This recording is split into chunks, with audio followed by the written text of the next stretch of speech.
Peipsi ääres nagu keskkonnasõbralikkusega otseselt ei ole asjad halvasti, et tundub, et Peipsi äär on täiesti elamiskõlblik, aga näiteks siinsamas Varnias ma tean, on see jama, et see, kes tahab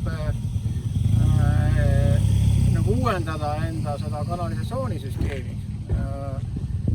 ja muuta näiteks paremaks, sellele on raske saada sellele toetust, sellepärast, et siin on tiheasustusala. Tiheasustusalal nagu ei kvalifitseeru nagu mingisugused toetused ja samal ajal järelikult see peaks olema natuke nagu selle omavalitsuse asis ja tekitada nagu mingi ühiseevärk ja midagi taolist.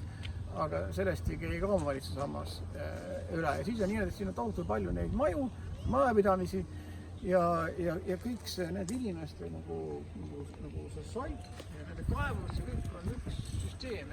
Kõik need siin, ma ei tea, kas nad joovad ise enda solki või kuidas see käib, et ma üldsegi ei ole kindel, mis omavalitsus peaks nagu tegema teoreetiliselt, ta peaks tekitama korraliku ühiskanalisatsiooni ja kõik selle nagu reovee kokku koguma ja reovee puhastise saatma. Aga selleks ei ole ju raha.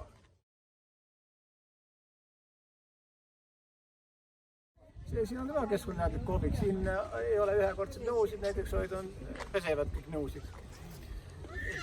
Ja siis no ma nagu mingi keskkonnavaenulikku ma siin küll nagu ei ole täheldanud. Inimesed käivad massiliselt jalgsi siin koobikus, kuigi see on hästi kaugel nagu, aga mehegi pärast nad tulevad jalgsi, et võib-olla nad on autod näiteks kilomeetri kaugusele parkinud, aga ikkagi tulevad nad jalgsi ja see on hästi tore. Jalgratastega tulevad ja väga keskkonnasõbralik. Aga vaata, mis on nagu halvasti võib-olla see, et see kallas on vaata roogu kasvanud kinni, et see võib olla märk sellest, et see vesi ei ole päris hea.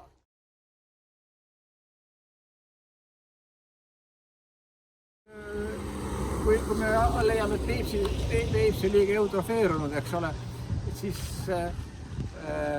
aga need toitained tulevad põldudelt, siis tuleb nagu sekkuda ju ikkagi kuidagi selle nagu põllumajanduspoliitika kaudu. Ja siin ei ole lihtsalt inimesel nagu midagi veel hakata.